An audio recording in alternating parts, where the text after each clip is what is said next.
Queridos irmãos, vamos abrir as nossas Bíblias em Mateus capítulo 16. Vamos ler o versículo de número 18. Mateus capítulo 16, versículo 18. Diz assim: Pois eu também te digo que tu és Pedro, e sobre esta pedra edificarei a minha igreja, e as portas do inferno não prevalecerão contra ela. Então, irmãos, vamos começar falando aqui sobre a igreja primitiva. E a primeira coisa que nós vamos falar sobre a igreja primitiva é que por que ela se chama igreja primitiva? Porque ela diz respeito à primeira fase da história da igreja de Cristo. Essa primeira fase, ela vai de que ano até que ano? Ela vai do ano 33 da era cristã, quando Jesus Cristo morreu, ressuscitou e foi assunto aos céus, do ano 33 da era cristã, porque Jesus, ele viveu 33 anos e meio. Então, no ano 33 da era cristã, começou, no dia de Pentecostes, a igreja no aspecto histórico.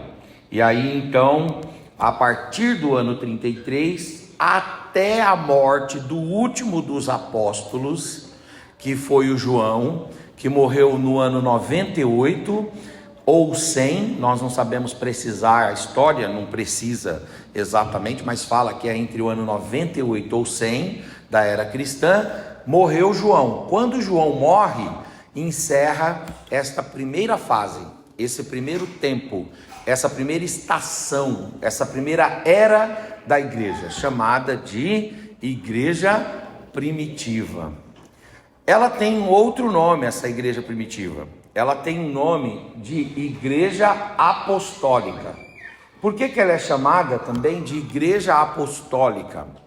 Porque ela é a fase dos apóstolos, quando os apóstolos estão comandando. Ao invés dos irmãos terem o pastor Wilson aqui no púlpito, os irmãos teriam João, os irmãos teriam Natanael, os irmãos teriam Filipe, os irmãos teriam Pedro, os irmãos teriam Paulo, entende? Os irmãos teriam o Apolo, os irmãos teriam o Timóteo, os irmãos teriam o Epafrodito, os irmãos teriam o Epáfras, os irmãos teriam o Lucas, entende? O Mateus, o próprio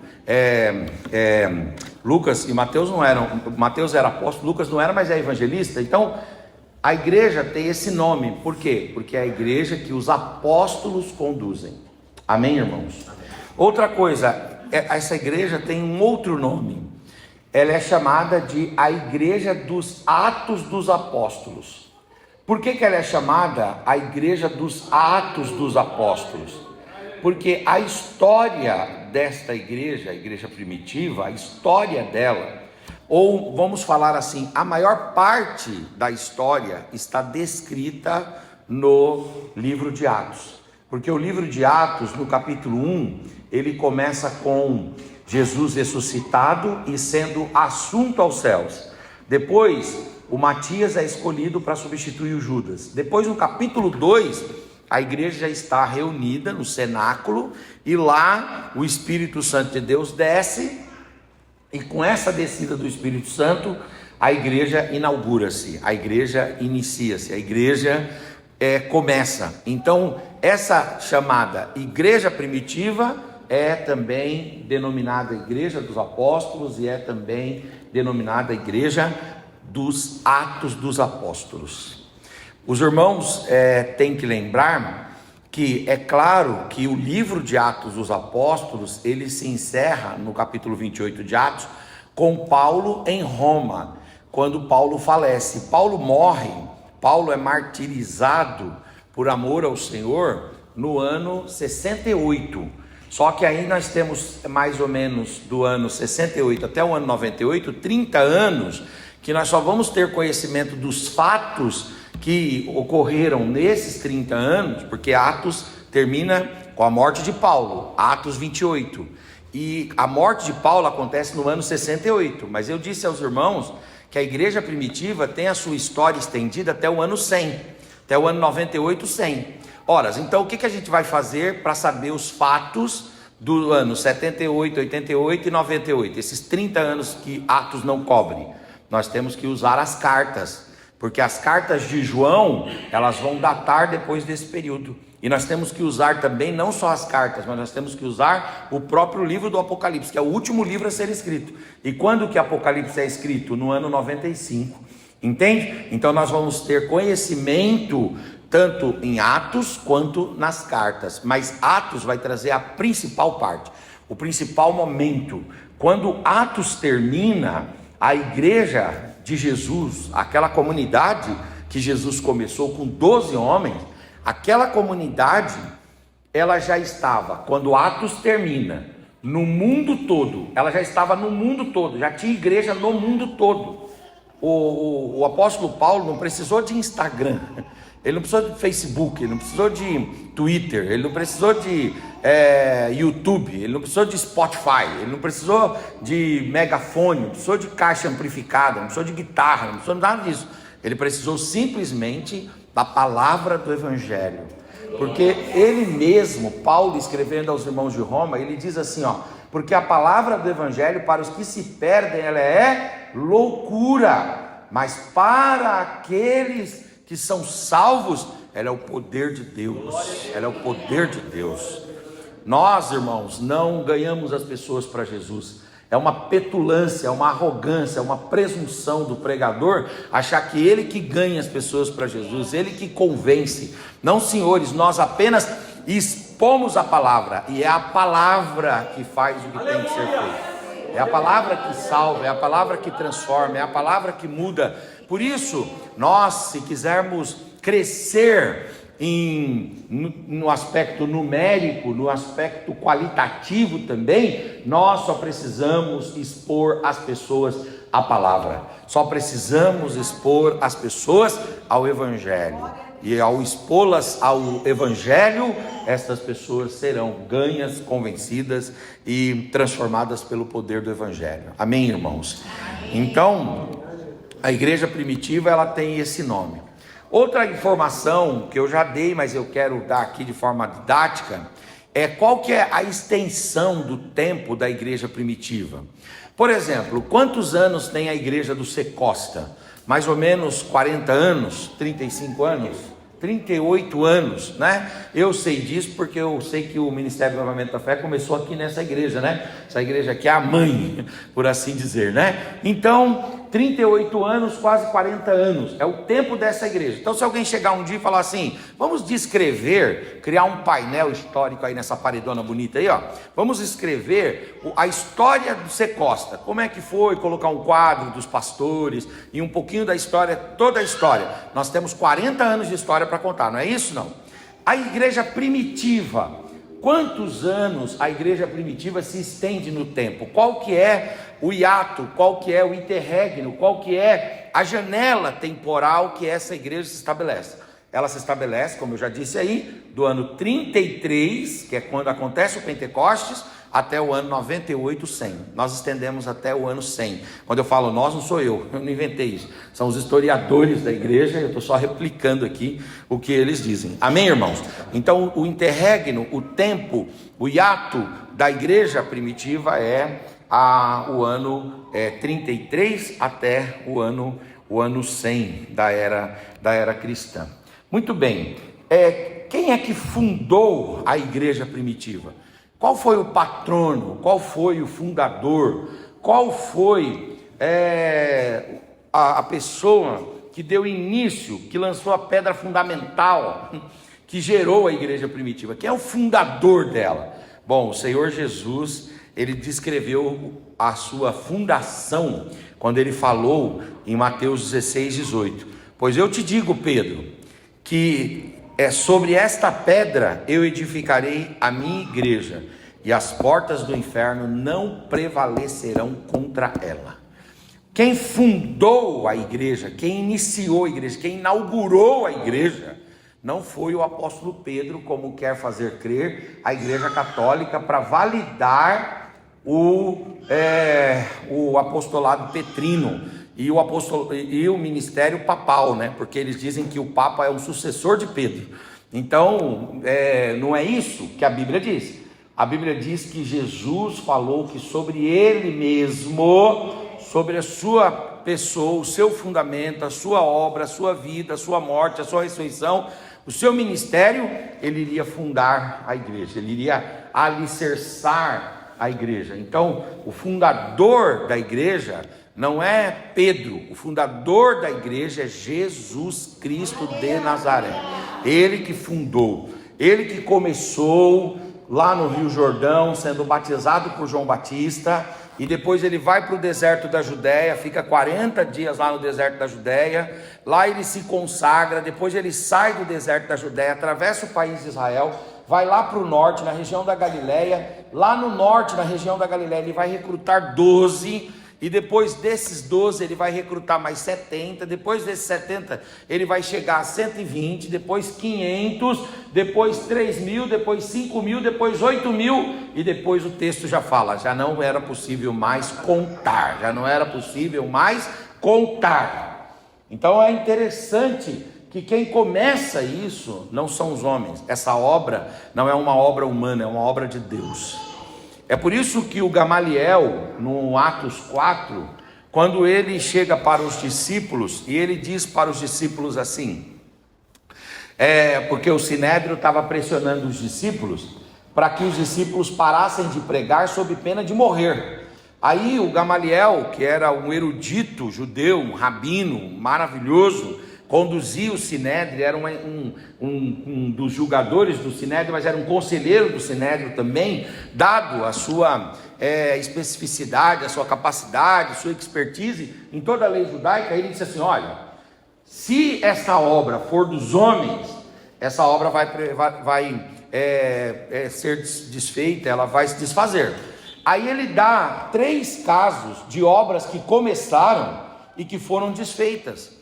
Ele fala de 3 sujeitos que começaram coisas, o movimento até cresceu por um tempo, mas com a morte do fundador, aquilo ali se desfez, aquilo ali se desmoronou, aquilo ali capitulou, aquilo ali passou, aquilo ali ficou ultrapassado. E ele dá 3 exemplos, e ele diz assim: se esse quarto aí for um indivíduo falastrão, cheio de clichê barato, que está manipulando o povo, um indivíduo que está exercendo um charlatanismo religioso, está enganando o povo, essa obra vai se dissipar como qualquer outra obra se dissipa.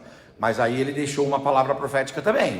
Ele disse: mas se essa obra for de Deus, se essa obra for de Deus, se esse sujeito for quem ele está falando que é, o Filho de Deus, se esse sujeito ressuscitou mesmo, como eles dizem que ressuscitou, e se ele foi assunto aos céus, e se essa obra for de Deus, nada e nem ninguém vai parar esta obra. Oh glória, e não parou a obra chegou até nós, e ela vai chegar até a eternidade. Se alguém perguntar: a igreja é de Deus? Você diz assim: ela é. E por que ela é? Por sua prevalência. Prevalência? Que palavra difícil? É porque ela mantém-se, ela prevalece, ela sustenta-se. A igreja está de pé, porque ela está firmada na rocha que é Jesus. Na rocha que é Jesus. Ah, pastor, mas de vez em quando os ministérios fecham, porque a gente sabe que existem ministérios, denominações que fecham, sim ou não? De vez em quando congregações fecham, é verdade. Mas a igreja, ela permanece sempre de pé, porque você fecha o prédio, você fecha o CNPJ, você fecha a ata constitutiva, você fecha o regimento interno, você pega tudo isso e engaveta. Mas as almas que Cristo gerou, essas daí você não consegue apagar. Essas almas saem daqui, vão para outras igrejas, vão para outros movimentos, vão para outros encontros, vão para outros lugares. E alguém diz assim: bom, agora a gente fechou a igreja. Lê do engano. A igreja continua de pé, ela continua aberta. A igreja continua aberta, a igreja continua adorando a Deus, glorificando a Deus, bendizendo a Deus, celebrando a Deus. Nós temos um irmão lá na nossa igreja que é um jovem. Eu acho que eu já contei dele para os irmãos. E esse menino dava trabalho. Era um dos jovens mais abençoados, para não falar outra coisa. né, da igreja. Eu fui líder de jovens dele e ele dava trabalho mesmo. Um dia ele pegou o carro do pai dele sem saber dirigir. O pai dele mandou ele buscar um negócio. Aí o carro do pai dele estava no começo da rua da igreja. Ele pegou o carro, pegou a chave do carro do pai dele para buscar um negócio lá. Pegou o carro do pai dele e veio. Ele veio do início da rua até o final da rua da igreja, batendo em todos os carros, o carro do pai dele. Ele bateu em todos os carros. O pai dele tomou um prejuízo assim terrível. Aí o pai dele falou assim: meu, vai para a Rússia. Foi para a Rússia. Foi fazer o que na Rússia? Ele foi estudar na Rússia. Ele passou numa prova, tinha um projeto chamado Ciência Sem Fronteira, e ele foi para a Rússia. E chegou lá na Rússia, ele foi fazer medicina na Rússia. E aí, lá na Rússia, Deus ensinou ele a ficar mais calmo, né? Aí depois de 6 anos ele voltou ao Brasil, está com a gente hoje. E ele falou assim: olha, ele sempre está trabalhando tudo, e ele sempre conta o testemunho e diz assim: olha, deixa eu falar uma coisa para vocês. Quando eu cheguei lá na Rússia, eu não vi templos bonitos, eu não vi igrejas hiperlotadas como a gente vê aqui. E por um tempo, enquanto eu estava estudando, porque eu fiquei na faculdade, no campus da universidade, eu fiquei achando que não tinha igreja lá, que não existia igreja. E aí um dia eu estava com um colega de faculdade e ele percebeu assim que eu era evangélico, cristão, e ele perguntou para mim com um certo receio: você é crente? Aí eu falei: sou crente. Aí ele disse assim: eu também sou, mas fica tranquilo, eu vou te levar num lugar. E nós fomos numa rua cheia de prédios, aí tinham lá uns prédios, os prédios têm o porão, o subsolo, e nós descemos a escadinha, fomos lá para o subsolo. Quando nós chegamos lá no subsolo, estava lotado o subsolo, o pastor pregando sem o microfone, mas todo mundo sendo edificado pelo poder de Deus. Ele falou: eu fiquei 6 anos lá. Debaixo dos prédios eu visitei vários pontos de pregações, várias congregações, várias igrejas. Nós temos um pastor lá que é o pastor Michel. Michel foi para Dubai. Ele trabalha numa grande empresa e a empresa mudou ele para Dubai. Ele foi gerenciar lá, coordenar um trabalho lá em Dubai por 2 anos. E quando ele chegou lá em Dubai, um país árabe, uma região árabe dominada pelo islamismo, e teocrático, né? Comandado mesmo pelo Alcorão. E aí então ele disse: bom, aqui não deve ter igreja, aqui não deve ter nenhuma faísca da igreja, mas vamos ficar em casa. Ele até tinha proposto começar um trabalho em casa, na casa dele, evangélico, um trabalho cristão, um trabalho da Assembleia de Deus lá na casa dele. Mas de repente ele foi para o trabalho, um dia lá no trabalho, um rapaz chegou para ele e falou assim: lá, você tem alguma religião? Aí ele falou, ficou com medo de falar, né? Mas falou assim: lá no Brasil eu era evangélico. Aí o irmão disse assim: você é evangélico? Então deixa eu falar uma coisa para você. Aqui nós temos evangélicos também, servos de Deus. Aí ele falou: eu sou pastor. Ele falou: então tá bom, você é pastor mesmo, vamos lá. E ele foi e chegou lá. Quando ele encontrou uma região lá que os crentes se reúnem, porque em Dubai trabalha gente do mundo todo, tem muitas empresas, entende? E o governo de Dubai foi obrigado, por causa da presença dessas empresas, os funcionários dessas empresas serem cristãos, foi obrigado a ceder um espaço. É lá no fundo, lá no rincão de Dubai. Mas ele disse que ele pegava o carro, atravessava, chegava lá estava a igreja, adorando a Deus, bendizendo ao Senhor e glorificando o seu nome. Então, o Gamaliel, quando ele diz assim: se essa obra é do homem, ela não prevalecerá, mas se essa obra é de Deus, ela prevalecerá. Essa obra é de Deus, porque ela prevaleceu. Oh glória, oh glória, oh glória. Uracandoremachurabai. Aleluia. Aleluia, glória a Deus. Essa obra é de Deus. Essa obra é de Deus. Você faz parte de uma obra de Deus. Você é parte da obra de Deus. Oh glória, você é o reflexo da obra que Deus está fazendo na terra. Você é a demonstração de que o reino está sendo expandido. A igreja de Cristo está forte. Aleluia, glória a Deus. Agora, uma outra coisa que eu queria falar, sendo didático aqui com os irmãos, é quais são os principais personagens dessa igreja primitiva. Quais são? Nós já falamos do fundador. Quais são os principais pastores da história da igreja do Secosta? Os irmãos podem falar, nós tivemos aqui, quem é daqui desde o começo, pode dizer, nós tivemos aqui nesses 40 anos, 10 pastores, então uma média de 4 anos para cada pastor. Nós tivemos aqui 20 pastores, uma média de 2 anos para cada pastor, né? Quantos pastores os irmãos tiveram? Quais são os homens de Deus que fazem parte da história desta igreja? Eu gosto muito, pastor, sabe a igreja que o Marcos Santos dirige lá em Barueri? Aquela igreja é chamada de Assembleia de Deus, Ministério do Belém, Jardim Paraíso, né? Lá em Barueri. Aquela igreja é maior do que a sede, para você ter ideia, porque a sede ela cabe 800 pessoas, mas lá cabe mais ou menos umas 1.200 pessoas. E aquela igreja, ela foi construída há alguns anos, há uns 30 e poucos anos, e ela é uma igreja muito grande e tal, e muitos pastores, os pastores destacados lá de Barueri, sempre quiseram dirigir aquela igreja e dirigir aquela igreja.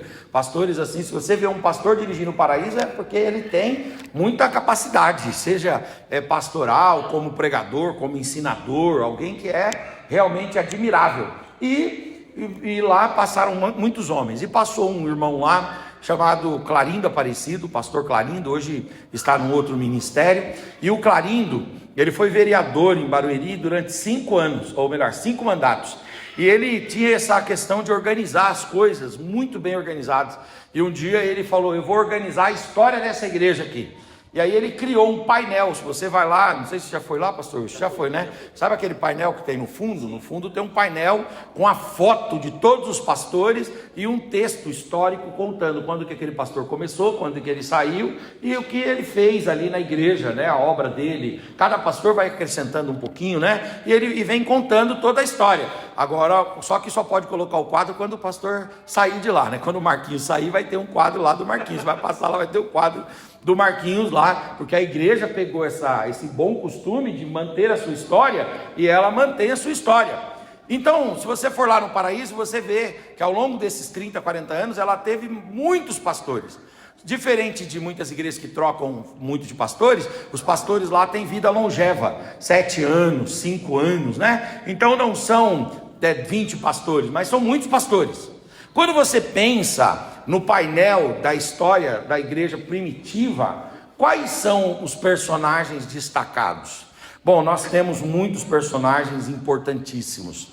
Um deles, e talvez depois de Jesus, um dos personagens mais proeminentes foi o apóstolo São Pedro.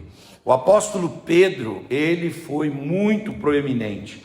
Ele liderou a igreja de Jerusalém por um tempo, depois ele foi para Roma e liderou a igreja de Roma, e morreu lá em Roma, tendo deixado a igreja de Roma. Ele não foi o fundador dela, mas ele passou por um tempo ali na igreja de Roma, organizando a igreja. E esse Pedro, no primeiro momento, ele era um indivíduo extremamente instável, ele era terrível, pode dizer, de fato, ele era instável, ele era briguento. Eu não sei se os irmãos conhecem na igreja quem vem armado. Tem irmão que vem armado na igreja. O Pedro era aquele tipo de crente que vinha armado. Não vem armado com um revólver, não vem armado às vezes com uma faca, mas vem com a língua armada, né? A língua armada corta mais do que uma faca, uma peixeira, né? Você vai falar com ele, ele já te dá uma já para você ficar esperto. E logo de manhã ainda, né? Então você já fica esperto, já passa o resto do domingo já, poxa, estou esperto, porque eu já tomei uma aqui do irmão, né? Tem irmão que ele é assim. O Pedro, ele era desse jeito, ele era esse indivíduo, e era um indivíduo precipitado, um indivíduo que trabalhava de forma descontrolada emocionalmente, um indivíduo que Jesus um dia falou para ele assim, que Jesus expulsou um demônio dele. Jesus falou: para trás de mim, Satanás. Imagina se Jesus chegasse para você e fizesse: para trás de mim, Satanás. Você ia ficar chateado com Jesus, né? Mas o Pedro, ele era tão descompensado que ele nem ligou, ele nem percebeu, ele continuou falando com Jesus, né? Minha mãe, dona Patrocínio, hoje está com 82 anos, mora conosco lá em casa. Ela tem Alzheimer, e minha mãe teve 18 filhos junto com meu pai. Deus levou 3, ficamos em 15, e ela sempre fez uma coisa que a gente tem memória em casa, todos os nossos irmãos têm essa memória. Durante a madrugada, minha mãe ia orar, e aí a minha mãe ia nos nossos quartos, onde nós estivéssemos, e colocava a mão na nossa cabeça e fazia uma oração. E como é que ela terminava a oração? Ela nunca terminou a oração assim: abençoe ele, Senhor, amém. Não, ela sempre terminou a oração assim, ó. Ela falava, tal, depois ela falava, sui! E terminava, sui! Aí a gente brinca em casa que ela fazia isso por quê? Porque se tivesse alguma coisa, já saía logo. Aí em casa lá, muito engraçado que quando a gente está conversando, assim, um irmão coloca a mão na cabeça do outro, aí já sabe o que era, lembrando da mãe. Então Jesus colocou a mão na cabeça do Pedro e disse, ai Pedro. Pedro era muito instável, mas o Senhor Jesus, irmãos, ele falou o seguinte, que enquanto o noivo está na festa, os convidados, eles não jejuam, mas partindo o noivo, os convidados terão que jejuar. E Jesus estava falando que ele era o noivo e os discípulos eram os convidados. E enquanto ele estivesse com os discípulos, ele compensava os discípulos, ele compensaria os discípulos, ele faria orações que os discípulos não fariam, ele jejuaria quando os discípulos não jejuassem. É como se fosse uma relação de mãe e filho, de pai e filho, que o pai faz por um tempo com o filho, mas um dia a mãe é tirada, um dia o pai é tirado, e o filho precisa fazer por ele mesmo. Jesus falou, o noivo será retirado também, e quando o noivo for retirado, o convidado vai ter que se virar para fazer jejuns, fazer orações e se cuidar. E foi exatamente isso o que aconteceu com o apóstolo São Pedro.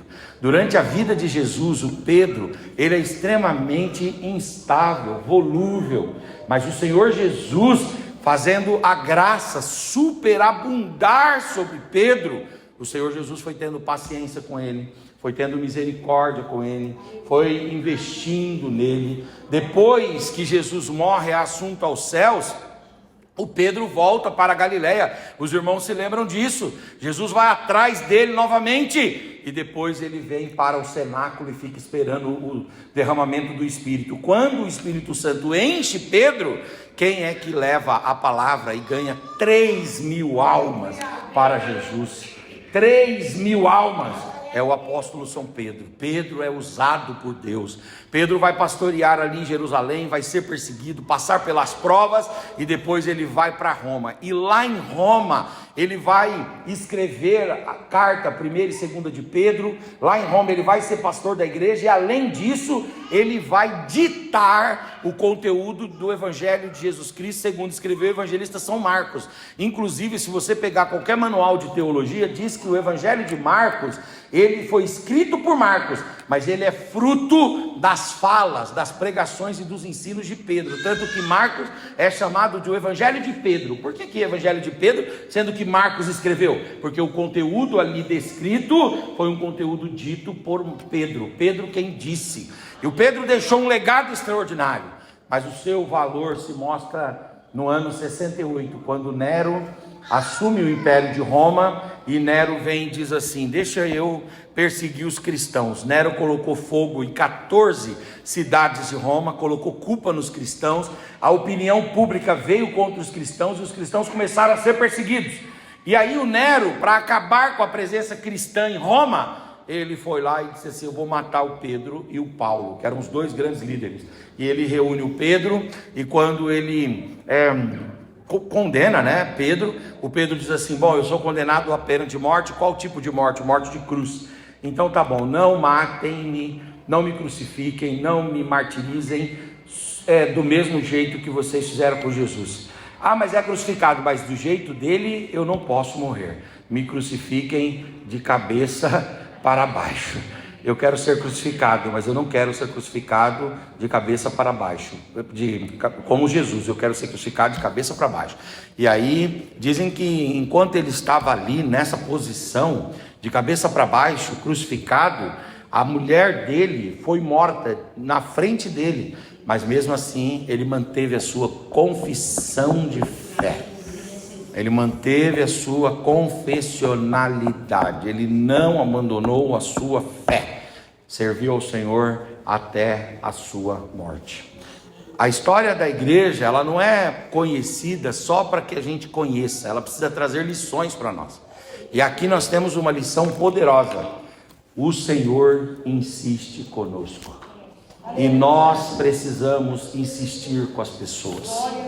Não desista do teu filho, não desista do teu cônjuge, não desista do teu pai, não desista da tua mãe, não desista de si mesmo. Pastor, mas eu sou oscilante. Cada dia eu faço uma coisa errada, eu estou às vezes bem, depois eu estou mal, eu estou servindo a Deus, depois eu não consigo servir, eu fico nessa oscilação. Mas o Senhor tem insistido com você, o Senhor tem investido em você, o Senhor tem acreditado em você, e o Senhor crê na sua palavra, Ele acredita na palavra dEle, e Ele sabe que a palavra dEle será capaz de transformar a sua vida. Não duvide, gente que você não dá a mínima para ele ou para ela, gente que você olha e diz assim, esse não vai chegar a lugar nenhum, são pessoas que Deus toma com a sua mão poderosa para fazer coisas extraordinárias. Insista, persista, persiga, persevere, mantenha firme a sua confissão. Não é fácil servir a Deus. Tem dia que a gente quer abandonar a fé, tem dia que a gente quer abandonar a carreira ministerial, mas o Senhor diz, não desista não. Eu tenho coisas grandes a fazer na sua vida. E a sua vida servirá para a glória do meu nome. A sua vida se prestará a ser uma inspiração para pessoas. A sua vida marcará gerações. Não desista. Não desista, Deus não desiste de você. Deus não desanima quanto a você. O Pedro, ele é um exemplo de um homem relutante, recalcitrante, oscilante, que capenga na vida espiritual, mas o Senhor fala, eu vou fazer uma obra na vida desse sujeito. Olhe para essa pessoa que está do seu lado e diga para ele, continue. Amachurabai, diga, a sua história vai inspirar pessoas.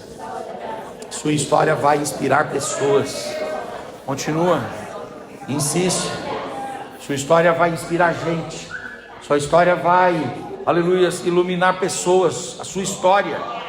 Oh glória, oh glória, oh glória, oh glória, oh glória. Lacandoremana ashurabai. Orecanto que teremai. Nós temos, irmãos, o André. O André é outro personagem dessa igreja primitiva. E o André, segundo o que consta do Evangelho, ele é um obreiro que vive mais nos bastidores. Por exemplo, quando a Bíblia fala da multiplicação dos pães, os irmãos aqui conhecem bem, Jesus fala para os discípulos darem pão para a multidão, e os discípulos dizem, nós não temos condições de dar pão para a multidão. Aí Jesus vai e diz para os discípulos para que sentem a multidão de 50 e 50, e enquanto os discípulos estão organizando a multidão, o André vai atrás de alguém que tinha pães e peixes, e a Bíblia diz que esse André, ele conseguiu alguém lá, um jovem, que tinha o seu lanche particular, sua comida particular, e ele trouxe esse jovem a Cristo. Cristo recebeu aquela lancheira do jovem, e Cristo fez o milagre e alimentou 5.000 homens, fora mulheres e crianças. E o nome de André entrou para a história. Segundo a história, ele foi morto na região de Cesareia, e lá na região de Cesareia, ele foi crucificado. E ele foi crucificado numa cruz em formato de X, mas ele não negou o nome do Senhor. E o que a história de André nos ensina? Nos ensina que Deus vê quem trabalha por trás das cortinas. Deus vê quem trabalha nos bastidores. Lá no céu nós seremos surpreendidos no tribunal de Cristo, porque no tribunal de Cristo nós já julgamos que alguns deverão receber as melhores coroas, os melhores galardões. E geralmente nós associamos isso a indivíduos que possuem visibilidade, notoriedade, popularidade, aqueles indivíduos que aparecem. Mas Deus, Ele não está olhando só para quem aparece. Deus olha para quem está por trás das cortinas. A força da igreja, pastor, ela não está em nós. Nós só podemos pregar porque tem irmãos que recebem na porta. Nós só podemos pregar porque tem irmãos que zelam, tem irmãos que limpam, tem irmãos que apoiam. Você só pode ter a liberdade de gastar um tempo aqui porque tem irmãos que cuidam do som, porque tem irmãos que cuidam da mídia, porque tem irmãos que vão mantendo as coisas. E você só pode estar de pé porque tem joelhos anônimos, pessoas que estão no sigilo, na privacidade, pessoas que estão lá atrás das cortinas, mas que são os verdadeiros sustentadores e mantenedores da obra de Deus. Deus te vê, Deus te vê, Deus te vê. Ele te vê, Ele sabe o seu esforço, Ele sabe a sua dedicação, Ele sabe. E naquele grande dia o Senhor não vai te ignorar. Talvez Paulo vai estar lá na frente da fila, achando que ele, porque escreveu 14 cartas, evangelizou o mundo antigo todo, foi um grande homem de Deus, receberá os maiores e melhores lauréis. E o Senhor diga assim: não é você não, Paulo, dá licença. Talvez se apresente o Pedro, pastor de Roma, gigante na fé, dá licença. Talvez esses grandes vultos da história da igreja se apresentem e o Senhor diga: dá licença. Dá licença por quê? Porque eu conheço a tua obra. Você vai ser galardoado sim, mas existe gente que nunca recebeu fama, nunca teve uma mesa feita para ela, nunca teve um lugar garantido no estacionamento, nunca teve um quarto bom de hotel, mas estava lá trabalhando e servindo a minha obra. Parte do seu galardão você recebeu em vida.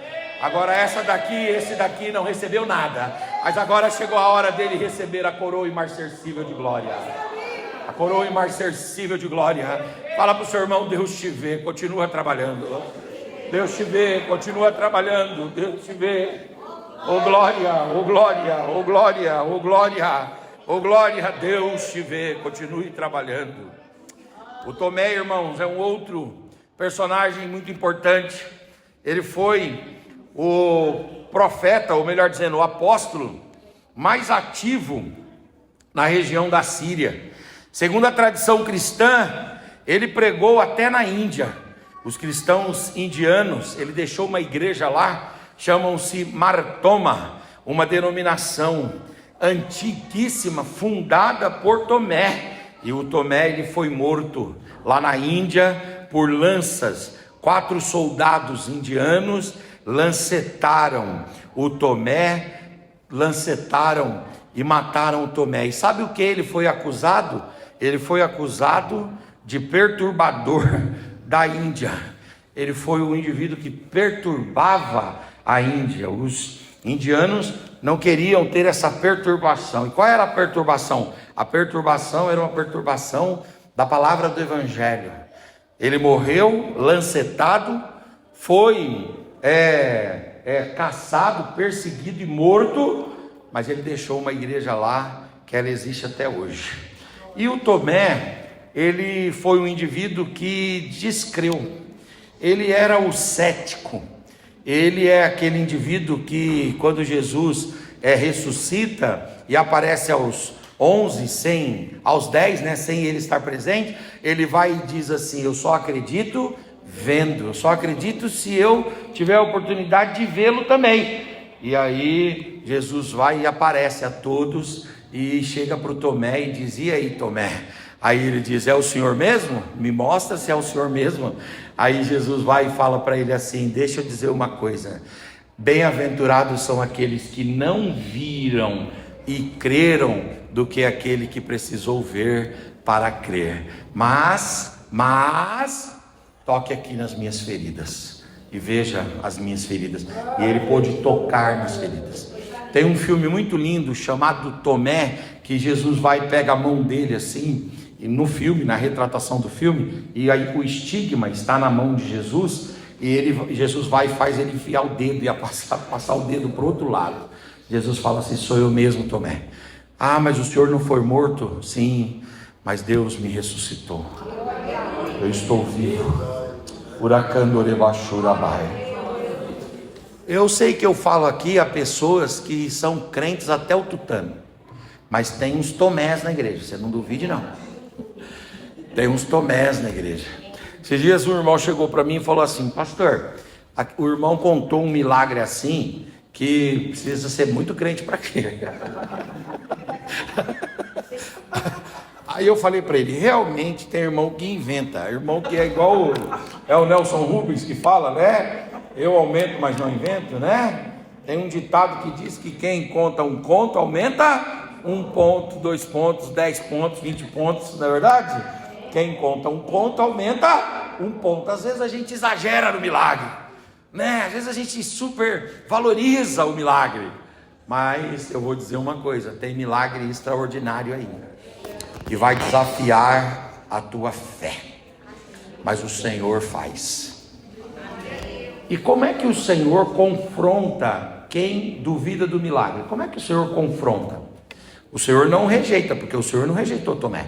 Ele não mandou uma mensagem assim: manda o Tomé sair, já que não crê, sai. Ele não falou isso. O Senhor confronta quem é relutante em crer, mostrando para ele o milagre de uma forma incontestável. O indivíduo diz crer até ele viver. Ele duvida até ele mesmo passar. Ele desconfia até ele experimentar. Mas o dia que ele tem contato com o milagre, aquela incredulidade se dissipa e ele desenvolve uma fé sólida. Fala para o seu irmão: Deus vai te fazer ter contato com o milagre. Você acredita nisso? Contato com o milagre. Deus vai te fazer ter contato com o milagre. Você está esperando um milagre de Deus para esse ano de 2026? Eu quero deixar essa palavra: Deus vai te dar a oportunidade de ter contato com o milagre. Contato com o milagre. A minha irmã Raquel, a minha irmã mais velha, primogênita da minha família, ela teve rubéola na gravidez. E ela nasceu, ela estava grávida, nasceu a filha dela, a Aline. E quando a menina nasceu, ela nasceu com a mente extremamente preservada, mas com o corpo comprometido. Então, ela não tem movimentos, coordenação motora nenhuma, mas a mente é totalmente preservada. E aí, ela, quando nasceu, os médicos viram aquela criança daquele jeito, deram 3 meses para a criança, 3 meses de vida. E aí, a minha sobrinha, a minha irmã, 3 meses para ela, né, para minha sobrinha, a minha irmã trouxe essa situação lá para minha mãe. Minha mãe disse: não, nós vamos orar, Deus vai fazer alguma coisa. E aí começaram a orar, fizeram orações e clamores e súplicas. A igreja começou a clamar. A Aline foi completando 3 meses, 1 ano, 2 anos. A Aline está com 40 anos hoje. A Aline namora. A Aline escreveu livros, é autora de 4 livros. E esses dias eu fui numa apresentação de um livro dela, num lançamento de livro dela. Oh glória, oh glória. Fala para o seu irmão: Deus vai te dar contato com o milagre. Deus vai te dar contato com o milagre. Você vai poder tocar assim e dizer: o que é isso aqui? Isso aqui é uma pessoa? Não, isso aqui é um milagre vivo. O que é isso aqui? Isso aqui é um milagre ambulante. Oh glória, oh glória, oh glória, oh glória. Oh glória, você vai tocar em milagres. E creia nisso. A palavra de Deus fala conosco. A história da igreja é inspiração para nós. Nós cremos que Deus trabalha com milagres. Nós temos o Felipe. O Felipe, ele foi um homem poderoso. Trabalhou na região da África, em Cartago. E ele teve a oportunidade de ter liberdade de pregar lá em Cartago por um tempo. Por quê? Porque ele foi o evangelista usado por Deus para ganhar uma mulher muito importante na região da Ásia. E essa mulher, ela era esposa de um procônsul romano, e através da pregação do evangelho trazida por Filipe, essa mulher se converteu. E por causa desta conversão, o Filipe teve a oportunidade de pregar o evangelho, porque a liberdade foi concedida a ele por um tempo. Depois, segundo o livro dos Mártires, do John Foxe, ele, lá na região de Cartago, na África, foi perseguido e ele foi torturado, foi preso e finalmente ele morreu. Mas antes de morrer, ele deixou uma igreja muito forte em Cartago. Dessa igreja de Cartago, lá na África, surgem alguns pais da igreja muito importantes. Um desses pais é o Agostinho de Hipona. O Agostinho passa por Cartago. Outro pai importantíssimo é um indivíduo extraordinário chamado Tertuliano de Cartago. E a igreja de Cartago na África existe até hoje. E ela existe por quê? Porque Deus colocou o seu servo Filipe lá. E o Filipe ganhou uma mulher importante que concedeu durante um tempo a liberdade para que ele pudesse pregar. Ele, é claro, não foi poupado do martírio, morreu martirizado, mas durante um tempo Deus deu tempo para ele estruturar uma grande obra. Outro personagem importante é o Mateus. O Mateus, os irmãos sabem que ele foi coletor de impostos, e ele se converteu e passou a servir o Senhor Jesus. E eu acho interessantíssimo isso, porque o Senhor Jesus passa na coletoria e diz: vem, e ele, o texto diz assim: abandonando tudo, seguiu Jesus. E ele trabalhava para Roma, ele era como se fosse um auditor fiscal, ele era como se fosse um fiscal da Receita Federal. Aliás, está chegando o tempo aí dos irmãos fazerem a declaração de imposto de renda, viu? Peçam lá, o demonstrativo de rendimentos ao banco e façam a declaração de imposto de renda. Quem ganhou 5 mil reais, parece que está isento, o restante tem que pagar aí, até 5 mil reais está isento, depois tem que pagar. Então, vamos lá fazer a declaração. E você faz a declaração para um órgão chamado Receita Federal, não é isso? E lá tinha a Receita Romana, e o Mateus era um funcionário de Roma, e ele trabalhava cobrando impostos, e havia uma tabela. Qual era a tabela? Se você fosse amicíssimo da pessoa, você cobrava 1% do que a pessoa fazia. Se você era meio amigo, você cobrava 2% da pessoa, Se você fosse um indivíduo que tivesse algum tipo de desafeto, você cobrava 3% da pessoa. Mas se você fosse um inimigo, você podia cobrar até 50% da pessoa, Porque você dizia que Roma estava cobrando, a pessoa não tinha como ir a Roma, e ela ia lá e pagava. Isso fez com que os publicanos fossem odiados. E isso gerou aquela frase: aos inimigos, aos amigos, melhor, a lei. E aos inimigos? O rigor da lei, Todo o rigor da lei. E aí os publicanos começaram a ser odiados pelos judeus. Mas o Mateus foi ganho para Jesus e veio pertencer ao grupo. Do lado de Mateus tinha um indivíduo chamado Simão o Zelote. Era um outro personagem importante. E esse Simão, ele pertencia a um grupo chamado Zelote. A palavra Zelote quer dizer zeloso, quer dizer ortodoxo, quer dizer conservador, quer dizer gente que preserva os aspectos patrióticos e nacionalistas de Israel. E estes indivíduos, eles odiavam os publicanos e odiavam os que trabalhavam para Roma, porque o judeu que trabalhava para Roma, ele era considerado persona non grata, lesa pátria, entende? Ele era considerado um indivíduo que traiu a pátria. Então o Zelote não gostava do cobrador de impostos, mas no culto de Jesus tinha o Zelote e tinha o cobrador de impostos. Aleluia, Jesus.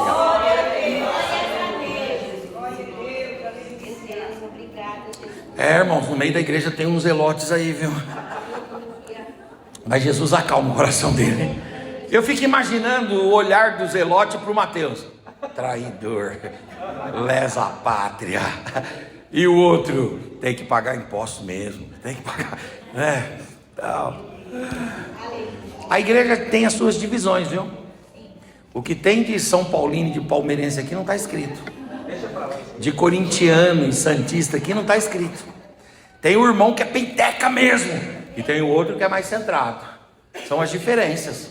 Tem as crianças e tem o pastor Rael com 92. Tem os homens e tem as mulheres. Tem aqueles que votam no Lula e tem os que votam no Bolsonaro, que falam misericórdia. Tem todos. Aí você diz assim: não tem não, pastor. Tem. A igreja, ela é heterogênea, heterodoxa, ela é plural. Não pense os irmãos que aqui dentro só a direita fala, ou só a esquerda fala. A igreja tem o zelote e tem o cobrador de impostos. Aí eu fico perguntando: como é que esse zelote e esse Mateus, cobrador de impostos, como é que eles convivem? Só tem uma coisa: a misericórdia de Deus e a graça de Deus. Você pode dizer para esse irmão aí: eu te respeito, apesar das suas diferenças? Eu te respeito. É isso que nos faz conviver. É isso que faz com que a gente se suporte. Eu te respeito. Você combina com todos sobre tudo? Você combina com todos em todo tempo? Você tem suas próprias peculiaridades, subjetividades. Você tem suas próprias impressões, opiniões, visões. Você tem a sua vida. Cada um vê as coisas a partir da sua própria história, a partir da sua própria vivência, a partir dos seus estímulos, da sua criação, a partir das influências que sofreu. Aí nós não tínhamos condições de viver juntos. Mas tem uma coisa que nos faz estar no mesmo lugar: é a graça de Deus, irmãos. É a graça de Deus que desmorona os muros e nos torna família. É a graça de Deus que nos torna irmãos. É a graça de Deus que nos torna conservos uns dos outros. É a graça de Deus, aleluia, que nos torna amigos. Eu gosto muito da história do George Whitefield e o John Wesley. O George Whitefield era um cristão pastor tradicional. Quando o irmão falava em línguas, ele mandava calar a boca. Cala a boca! Porque ele não acreditava no poder pentecostal para a atualidade. O George Whitefield e o John Wesley. O John Wesley era um pregador expansivo. Mandava os irmãos levantar a mão, mandava os irmãos falar em línguas. O John Wesley era assim. O John Wesley é mais a nossa cara. O George Whitefield mais, né? Mais engraçado que os dois iam pregar nas mesmas convenções. E Deus usava os dois. E quando terminavam, colocavam os dois no mesmo hotel. E eles sempre desciam para tomar um café e um chá. Um dia o George Whitefield escreveu, ele estava doente, e ele escreveu uma carta falando de como que ele gostaria que fosse o seu funeral. O George Whitefield, ele era um pouco mais velho que o John Wesley. Então ele escreveu uma carta para dizer como que ele queria que fosse o seu funeral. O pastor Rael, por exemplo, já falou para mim como quer que seja o funeral dele. Eu falei para ele: pastor Rael, esquece esse negócio, rapaz. Vamos falar sobre vida, né? E o pastor Rael falou para mim assim: Henrique, você sabe como é que eu queria morrer, Henrique? Eu falei: não quero nem saber. Ele falou: não, eu vou dizer para você como é que eu gostaria de morrer. Eu falei: como? Cantando, Henrique, cantando. A hora que eu levantasse aquele agudo, caiu. Eu falei: Rael, o senhor já pensou no impacto disso na igreja? Imagina a gente num congressão, o homem cai, puf. Mas o George Whitefield, ele escreveu, e ele disse assim: você sabe como é que eu quero que seja o meu velório? Eu quero que cante hino tal e tal, tal, tal, e eu quero que vocês coloquem alguém, dê 30 minutos para alguém pregar. E quem que eu quero que pregue? Eu quero que pregue o John Wesley. Gente muito diferentes podem ser unidas pela graça de Deus. Levante a sua mão por gentileza, levante a tua face, levante a tua voz, abra a sua boca e dê uma palavra de adoração, de louvor ao Senhor. Oh glória, fala para o seu irmão, eu te respeito com as suas diferenças.